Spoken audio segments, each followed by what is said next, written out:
again. Lovely Friday afternoon.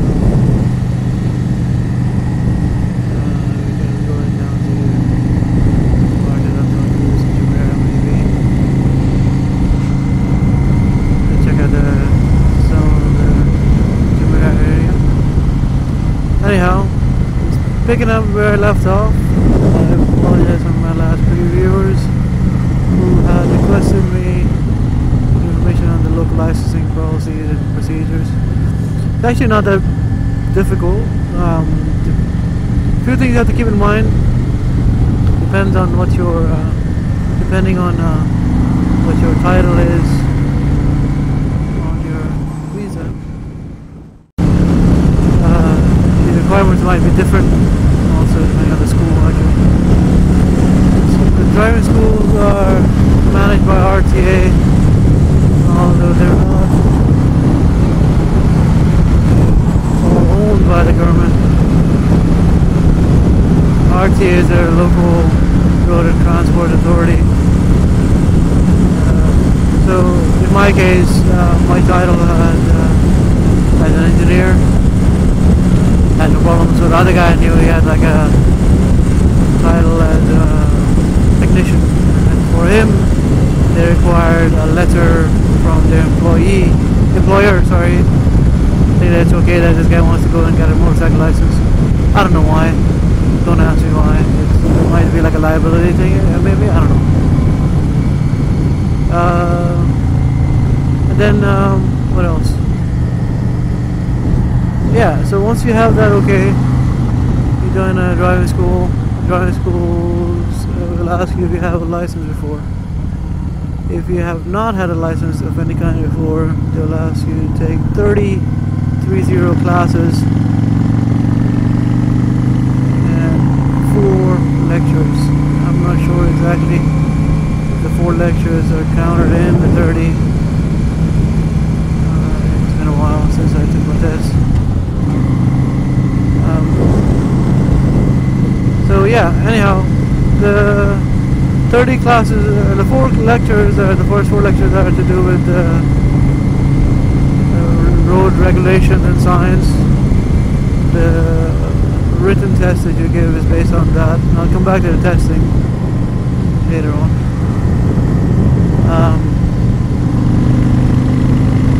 Yeah, the 4 lectures, and then you go for 30 classes. 30 classes are broken down in such a way that it's covers the 2 tests that you take after the written test. Yeah, so there's altogether there's 3 tests officially by RTA. Unofficially, depending on your school, they might throw in an assessment in the middle somewhere. So yeah, once you pass your written test, which is on a computer, a lot to do with like the driving etiquette, logic, and the regulations around here, which is not much different than anywhere else in the world, I would think. The inside test is actually more like the MSF course, where they make you to test your control of your bike.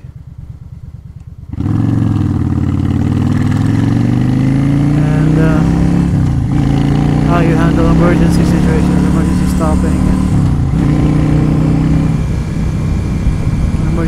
and weaving out of an emergency. It's a good practice, actually, good exercise to master, especially if you're going to be riding in traffic area, not heavy traffic, even like light traffic. Highway traffic is helpful. You never know when you're going to come across like a knot of a bowl or something, debris sitting in the middle of the road. Highly recommended. I believe all the inside exercises, I think there's 5 exercises. There's one that you have to ride slowly. It's like a slow riding exercise. They check for your control of your bike, and you're not supposed to put your foot on the ground at any time. You're not supposed to stall at any time. Those two are the big major sins. Like if you do that, they'll fail you on the spot. You're not supposed to, of course. You're not supposed to fall off your bike. Nice bike, car. And what else? The second exercise is I believe like a left and right turn inside a given path, which is kind of tricky at first, but it's not bad once you get used to the speed and the bike. Oh, by the way, they make you take the test in a 125, Honda 125, which is a very nice starter bike, I believe. I had started as a total new rider, so for me it was like my first bike, so I'm kind of glad that I took the class. They made me take that because I didn't need to go ahead and buy a 125.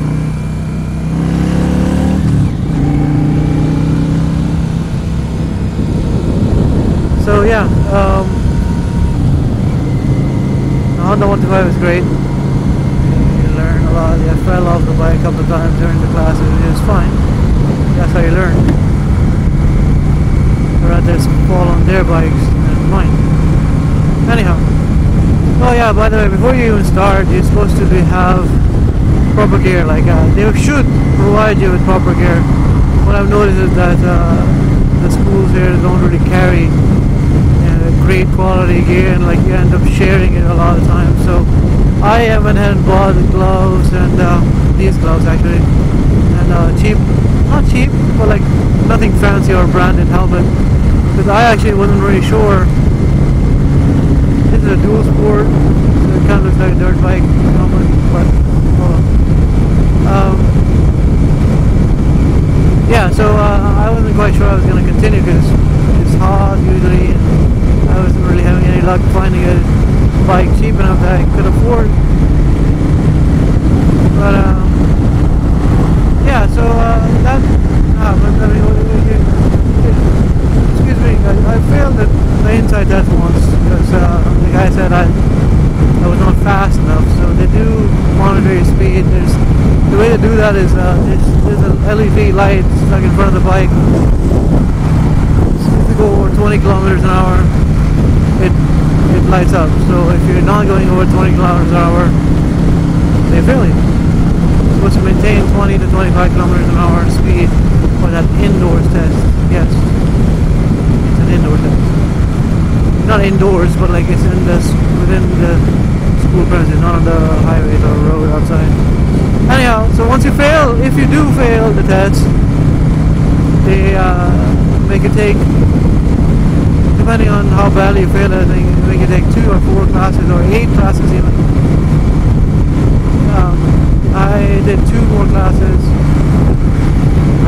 Depending on the school's options they give you, they can take it a weekday or a weekend, it doesn't matter. Depends on the school. One tip about the school is that don't go for the cheap rates, like the cheap class per class rate. Because there's a rumor out there, I don't know how much it's true.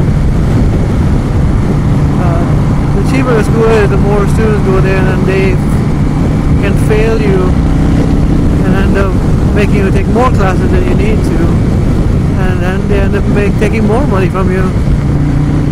I don't know how much truth there is in this, but I don't know. I don't want to say any comments about that. Get myself in trouble. Yeah, so take the classes, and the outside test comes. The outside test is a preset path that your instructor would have already told you about.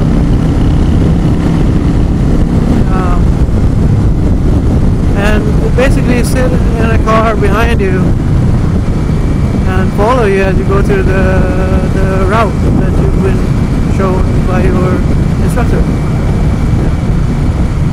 it's good to actually, on your days that you're not taking a class, go about and actually drive that path and get used to where the bumps are, where if there are any like things you should avoid when you're taking the test. You really don't want to fail. It end up costing you a lot of money. Anyhow, so that's that.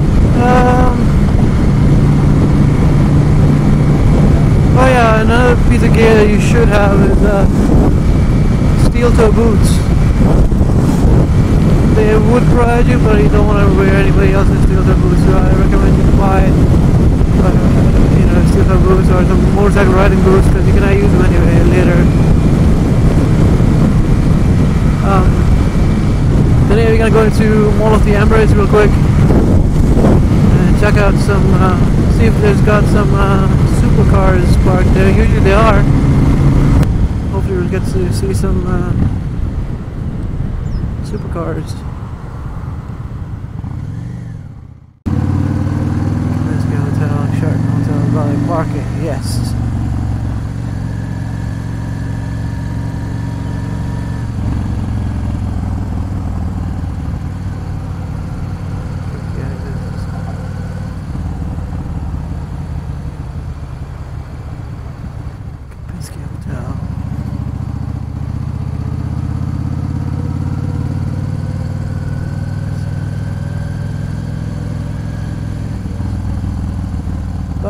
Valet. Am I recording? Yes, I am.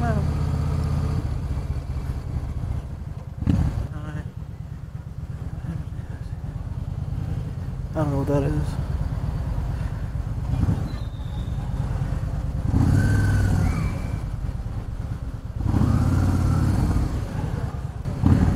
There's a Ferrari back there. Mercedes, Rolls Royce. Mercedes, Ferrari, whatever.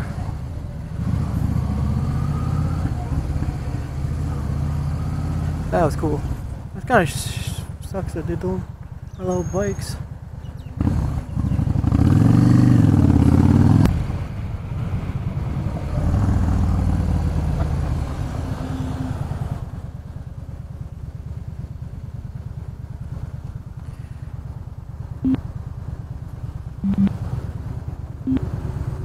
Video tacking. To add to what I was saying about the laws and regulations, nobody's actually clear if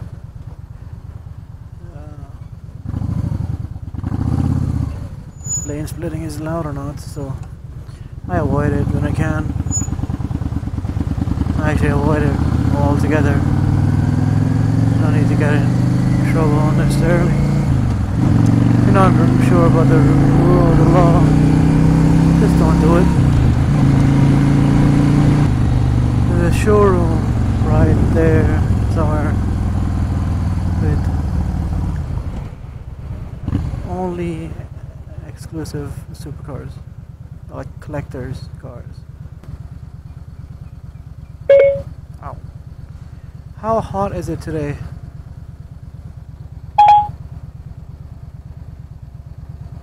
It'll be up around 37 degrees. I think that's pretty hot. Yes, Siri, thank you very much.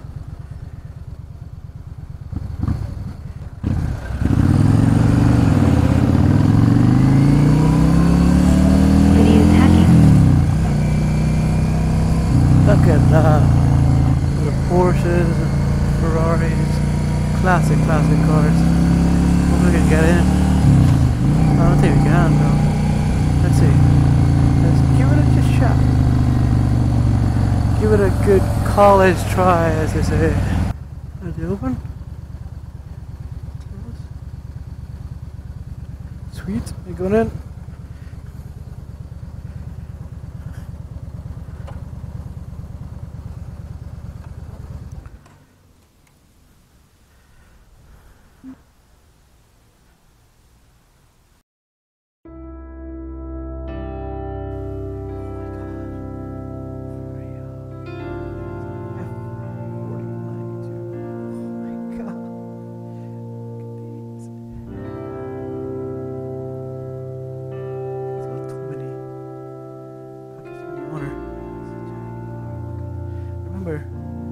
using these cars in Need for Speed. It's unbelievable. Let me touch some. These are like mint cars. Look at that. Only 2,000 kilometers driven.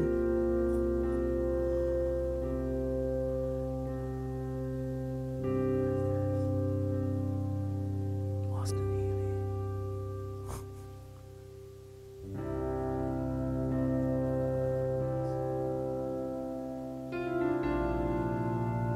What are these cars?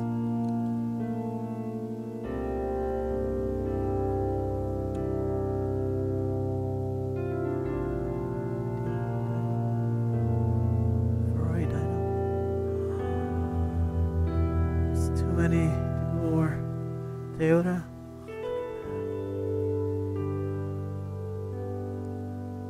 Camera going.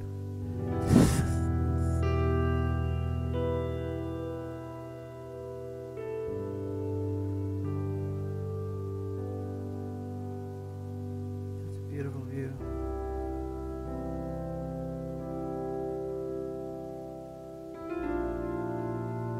Must be looks so nice.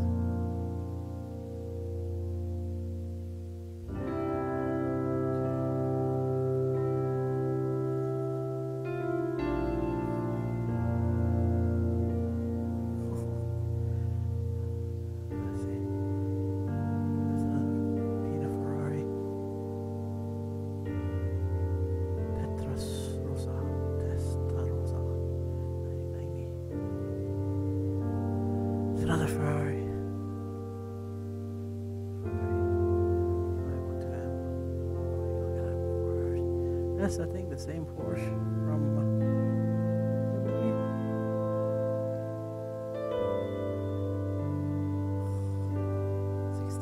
Super. Oh my god.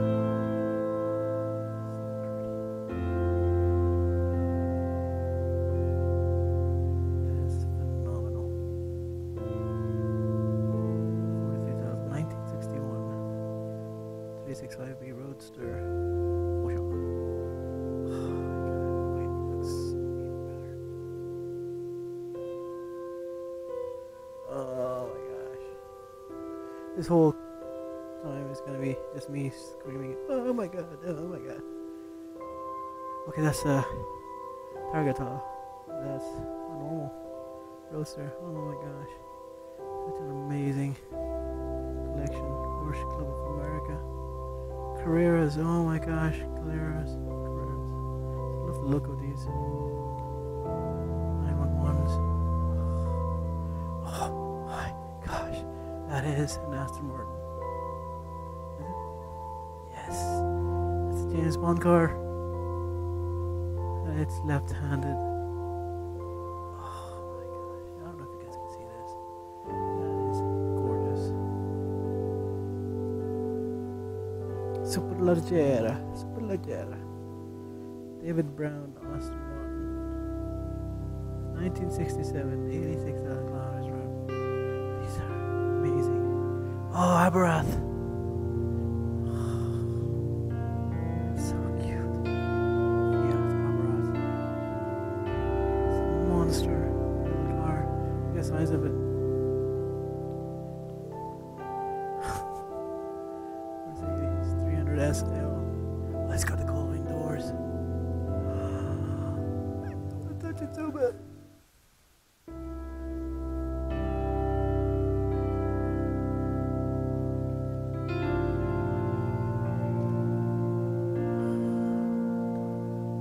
Look at the glass.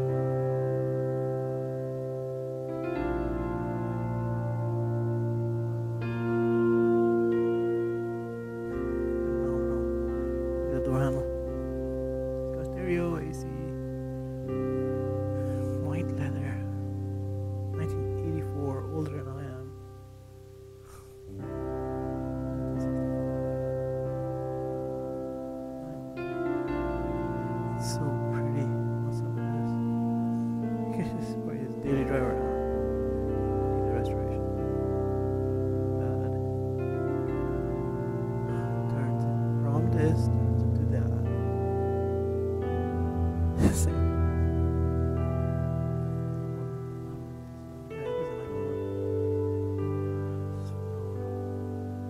Amazing. Just look at that. I love that. Awesome Healy though. This Porsche, of course.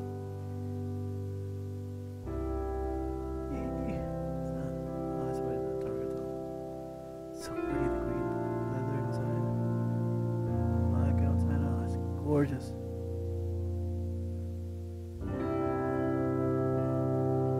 Awesome Healy 3000. Such a James Bond look to it. Little knobs. Shifter. So glad I came in. Look at that bike. I don't know what that is. Indian or single cylinder. Could be all custom. It's just a big tag. It's amazing collection, dude. Alright, the name of the place is Tomini. Tomini. It's a cute name. Thank you, Mr. Tomini. Very impressive collection. By the way, Mr. Tomini, if you wanna invest into this fine bike, feel free to look me up. See you guys later.